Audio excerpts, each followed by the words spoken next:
Zimbabwe human rights lawyers, members of parliament, ex-prisoners says the country's prisons have been turned into hell as the conditions are fast deteriorating due to a neglect by the Zimbabwe government, which is battling with the economic crisis. Food conditions are very terrible.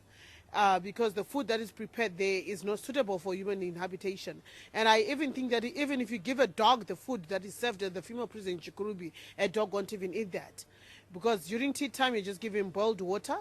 And lunchtime, it's sadza and boiled vegetables with no cooking oil, no salt. And that is the general diet at Chikurubi Maximum Prison. The cells have got no windows.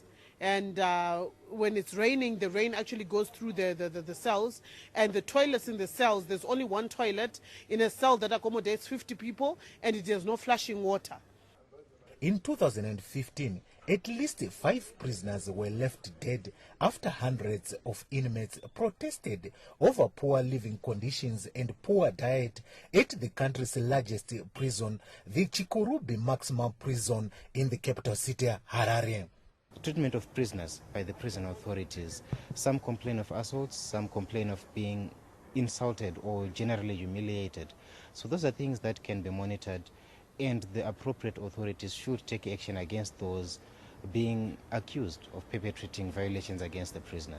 More than 100 prisoners died of malnutrition and other illnesses in 2013 in Zimbabwe prisons, which have been hit by food shortages. Zimbabwe has got a population of 17,000 inmates at the country's 42 prisons across the nation. Right now there's a humanitarian crisis, but it's also a time bomb for a security more or less disaster that might come. The Chikurubi breakout was a warning in my view, and I have not seen Treasury giving enough money.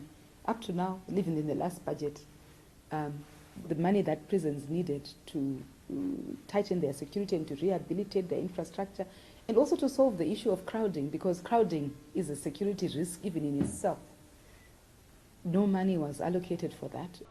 In 2008, the International Committee of Red Cross, ICRC, once distributed food and soap to inmates to help to avert the hunger and diseases in Zimbabwe prisons.